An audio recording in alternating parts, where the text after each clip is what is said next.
Қазағым жасасын деп таң атқандар,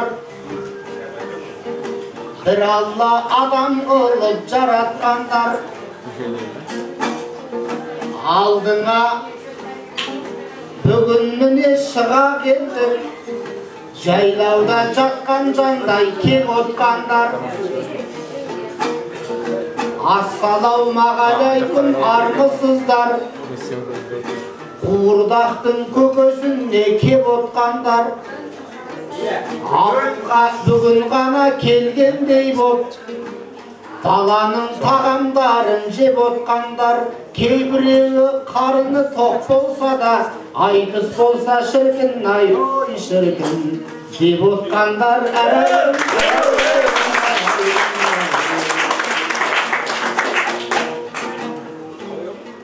Мына жер төрттілікті соятын жер,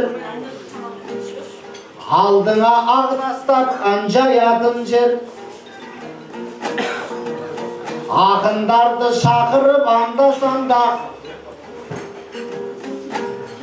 қонақтарды қарық қып қоятын жер. Тек қана адамдардың қарын емес, мына жер рухани ой шіркін тоятын жер. Әрайрым, әрайрайрым, әрайрым. Өмірдің ой мен қыры қиясы бар, жазылар жүрегімнің сиясы бар. Кеше мен Фейсбукке кіріп едім, кәдімгі ақпараттың ұясы дәл. Тегін айтыс болады деп жазыпты, оны сөзде ойлаймын жүйесі бар. Ежелден біздің айтыс тегін айтыс, ешкімнен жан емес біз түйе сұрар.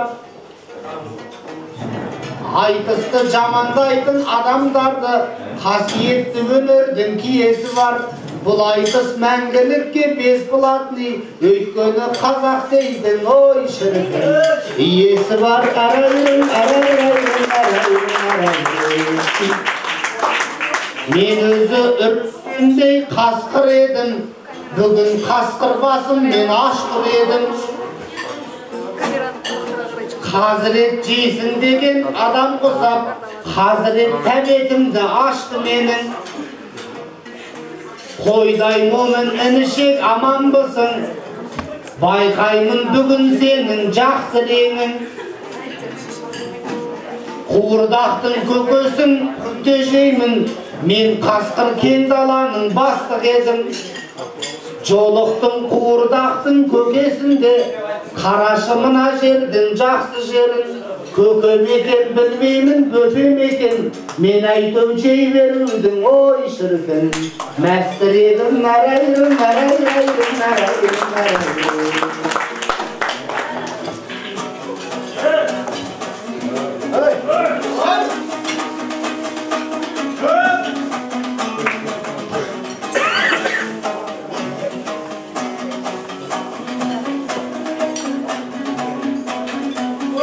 Ай, жырласа тіл жағының құты мұқтыл, топты көрсем қалмаушы едім тұтығып бір.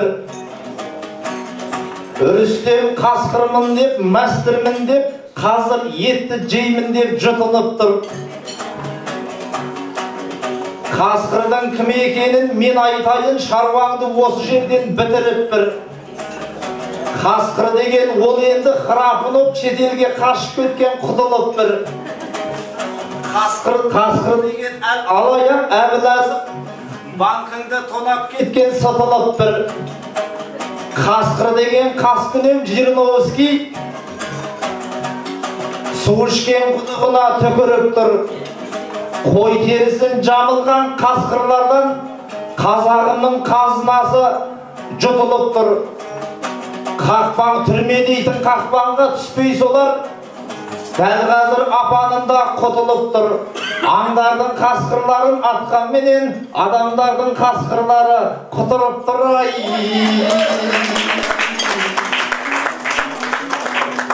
Көздеген қойдың өрісін, үрістем аш бөрісін, Ет қымбат болса сен үшін, ел қымбат еді мен үшін.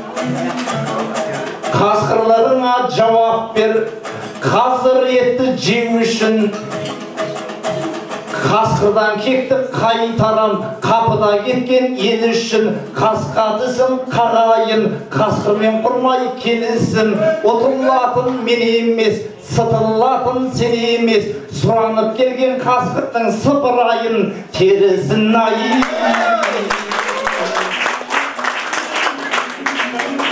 Ай, бісміллә кезім келді, самғайтындан, жүйелісі жүрекке балдайтынар. Бұрқыраған сөзім шықсын таңдайымнан, бұқардың датындай боп қаңғайтылар. Ассалаум ағалайкум, ағайын жұрт қуырдақтың көкесін таңдайтындар. Лагма мен басқа тамаққа бармайтындар. Қаладағы пропискасы болмаса да Алматыда тұрам деп алдайтындар. Шаңырақ пен думанда үй салса да Әл-Фарабидан жоғары үй салмайтындар. Көк базар алтын ордаға күнде кіріп, достық плазаға бармайтындар. Есентайды жағалап қыдырса да Есентай молдан киім алмайтындар. Апта сайын мегаға бармаса да ай сайынғы айтыстан қалмайтындар. Басқа көптеген шоуларға бармаса да ұл өнердің төресін таңдайтындар. Өздері үзілейін деп жүрсе де ұл өнердің үзігін жалғайтындар.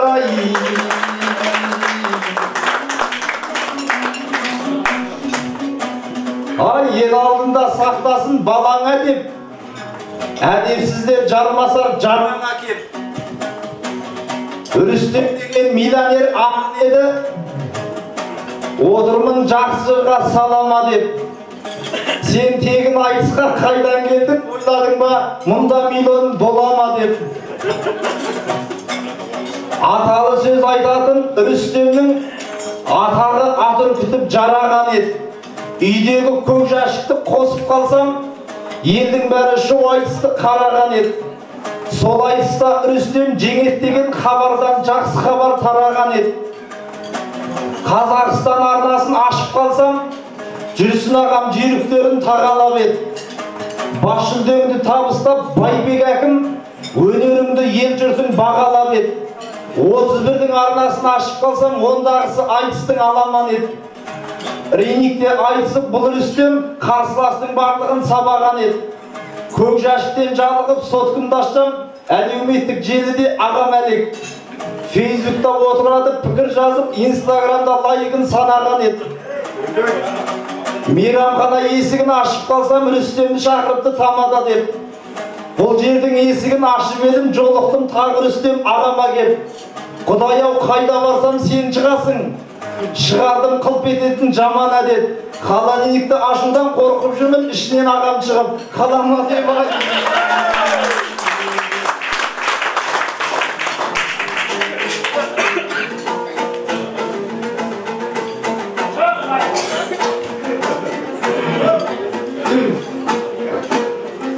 Аусамға көңілімнің адал құсы,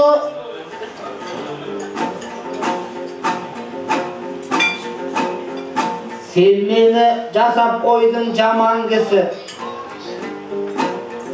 Серіңді сыпырамын деп қояды, Үрістемнің жолықтыма жан алғышы. Үйіме кешке келем деп шығып ем, отауына барсыншы аман кісі. Тегін айтысқа қалай келдің деп қояды. Мен саған емес едім сараң кісі. Айтыста миллион боп миллион берсе, Байбек әкім қазақтың базарлықпен жоралғысы. Үрістем әр нәрсеге тәуба дейді, келмейді миллионды көп алғысы. Өйткені қазағым, миллионнан артық маған, осынау жерде отырған ел алғысы.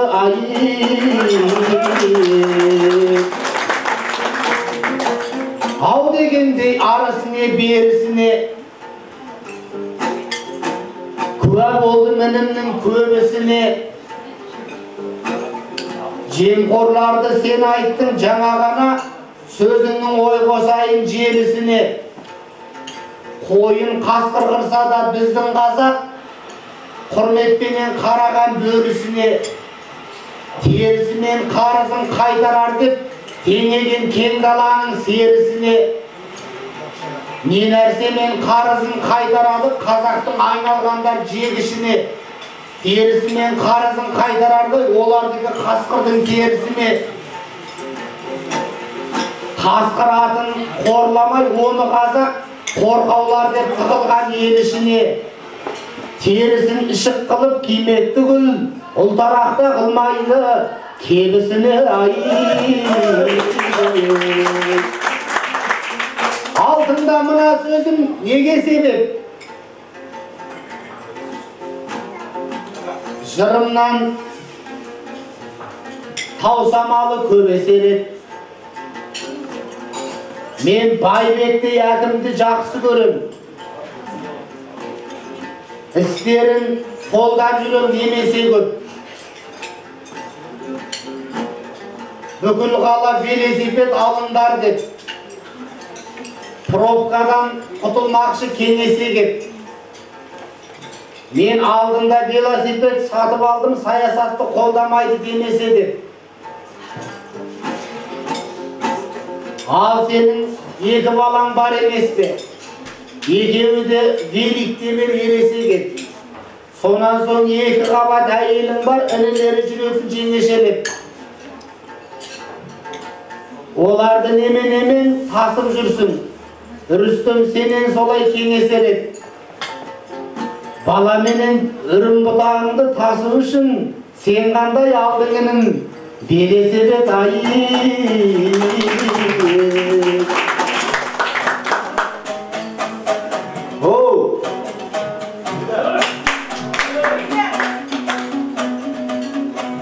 Ай, сырларымды ағама жайып берем, жырларымды жеткізейін байыппенен. Байбек деген жаңашыл әкім еді, ұсынысын әрине лайық көрім.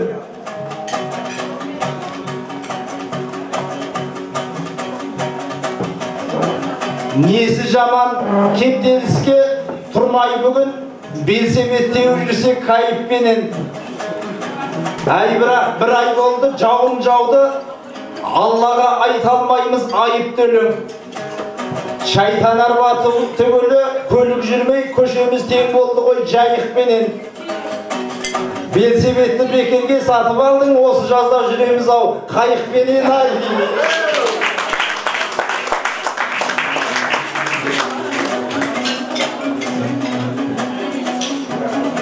Ай, үрістем айтыста бұл жалындадық, ережеге ешқандай бағынбадық. Қазірет саған жақсы әзілайсын, демала тұр алдыңдағы шайыңды алып. Иран ғайыппен сен орысша айтысқанда Құдай-ау акцентіңді айырмадық. Орыс тілден қосымша оқып жүрсің. Біз бұныңды бұлайша пайымдадық. Айтпақшы әлі бойдақ жігіт едің, әке-шешем күткенмен тойыңданып. Сақалды да сапситып жіберіпсің.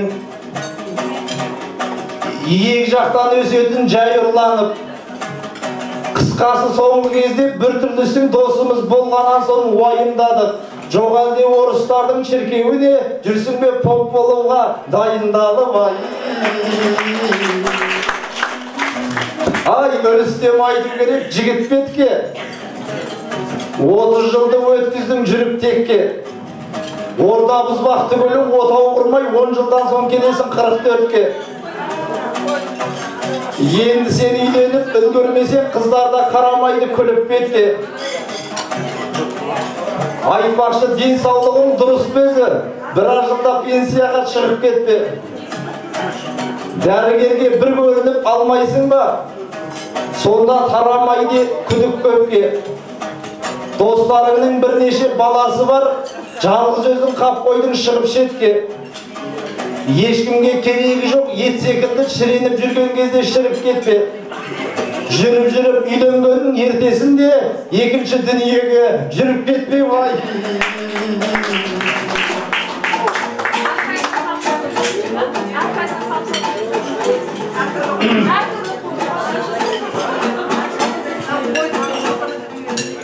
Ай көрініп алғайсың деп дәрігерге, әнім ау күлкі қылдым қалың елге. 90-ға келгенінде ұлды болған кім білмес найман шалды кәрі кеуде.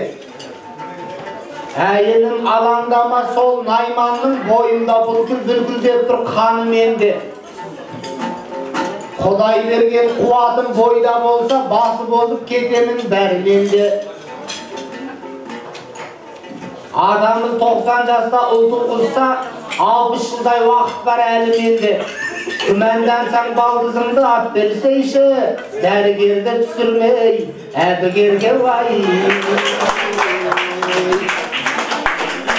Ай менің де жар құшатын күнім болар, түлегім түк секілді мұңым қалар. Көбейіп жалақысы жұмыстары менің де ұйықтамайтын түнім болар. Ол менің су татитын мыңнан артық сүйгенде бал татитын бірім болар. Қолыма су құятын күнім емес, жаныма нұр құятын күнім болар. Өзімнен ерте үйленген достарымның қызғанышын туғызар сырым да бар. Олардың тәттілері таусылғанда, менікі бал кәмпиттей шырын болар ай.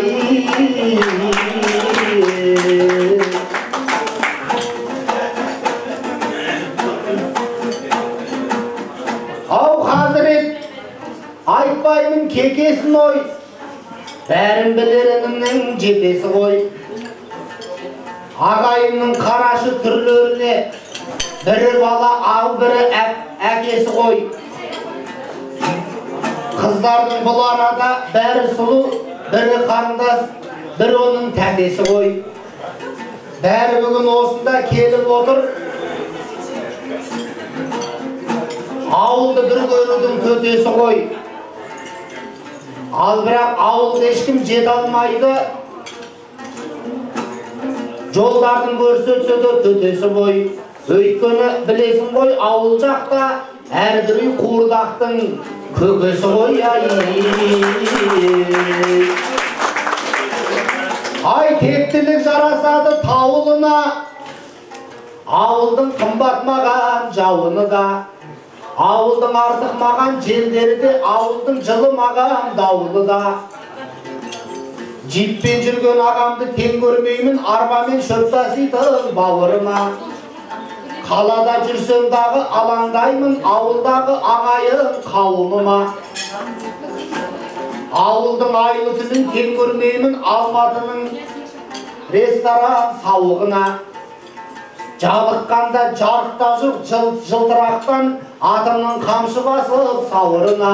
Тезірек кетіп қалғым кеп тұрады, кезекпен нан пісірген ауылыма ай.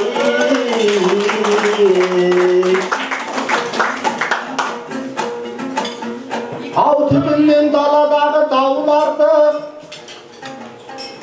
коладан келді аламның жауын артық. Түбінде біз ауылға барайықшы, өйткені бәрінен де ауларды. Аурусың деп айтатын дәрігерден, тәуірсің деп айтатын тәуіп артық. Осындай бір кафені ашып берген қызметкер інім менен бауыр артық.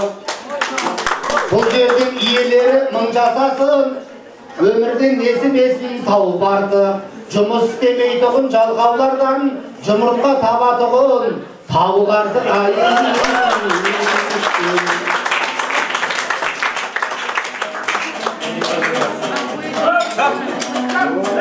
Ай қуырдақты отандық өнім демек.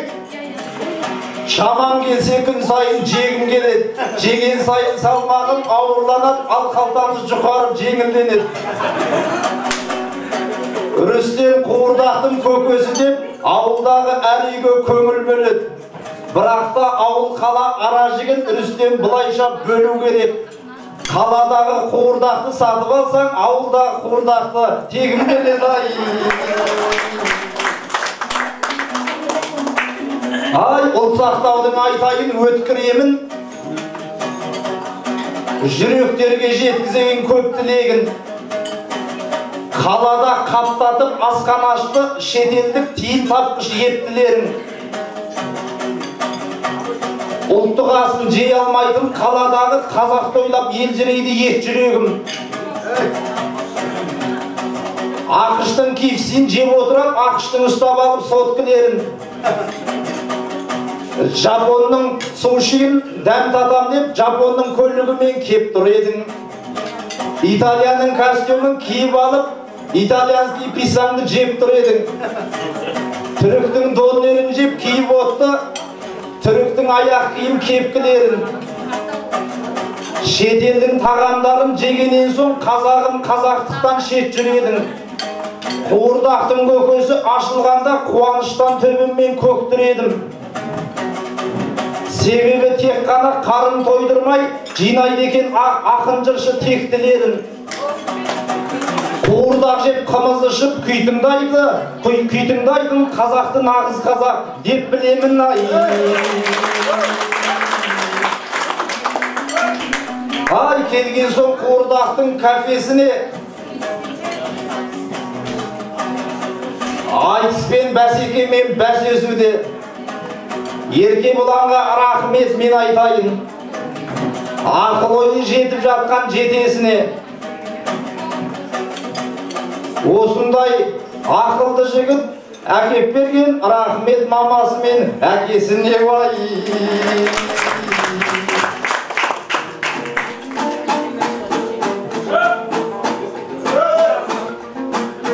Сен рахмет айтадыр әкесіне, мен айтайын сөз жеткізіп жетесіне. Қазір бір үлкен әңгіме пайда болды қоғамның сынақ аққан шекесіне. Жер туралы әңгіме қозғалып тұр, мен көшсем айтысымның төтесіне. Мәселенің көкесін неге айтпаймыз, кеп тұрып қуырдақтың көкесіне. Халық деген баласы жер ананың, ол тек ана емес ау әкесі де. Жазбасын анасынан айрылуды, қазақтай қара жердің бөбесіне ай.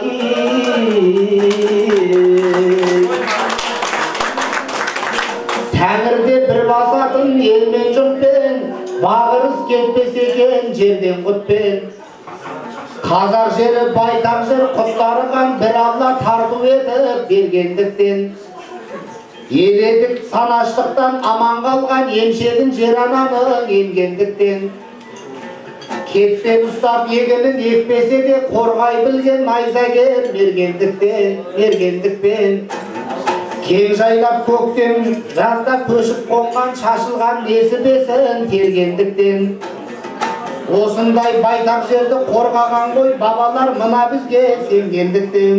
Далайып даладай боп кеткен қазақ, даланы сонша жақсы көргендіктен ай. Ал үзбеймін жақсылықтан күдерімді, еш нәрсе жасытпасын жігерімді. Осы менен айтысты түйіндейіп, қалың ел сөз қадырын білепті. Ағайын аман есен жүріңіздер, ұшырып қияларға түлегіңді.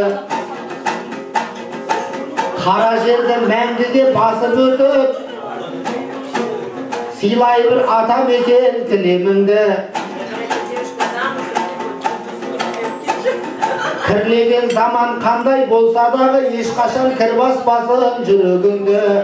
Қазірет сен даман бол, жан бауырым, ағалық айтам саған тілегімді ай.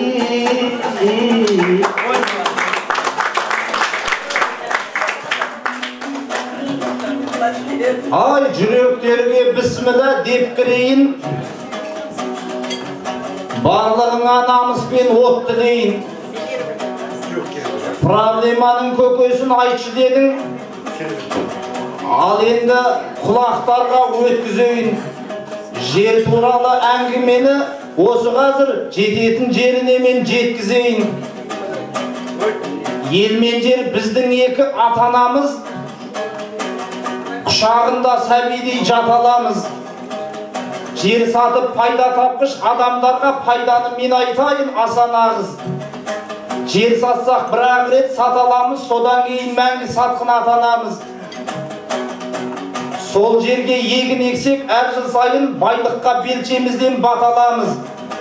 Мысалы солтүстікке бидай ексек, ұтылмаймыз, саннан да сападанбыз. Оңтүстіктің жеріне мақты өсірсек, қысылмаймыз, жібекпен матаданбыз. Сулы алқап сыр бойына күріш ексек, аш еңбектің тәтті дәмін таталамыз. Нарынқолдың нандай тәтті картошкасы. Қара жерден осылай ақаламыз. Егін шықпас жерлерге мал өсірсек, қалдырған кәсіп еді атаданыз. Қазақтың бос жатқан жері көп деп, жалған сөзден айтпайық жасабаңыз. Осыларды табарғып Қытай жаққа табиғи таза өнім деп апарамыз. Милақтаған Қытайға азық сатсақ, әр қазақ миллионер болып атанамыз.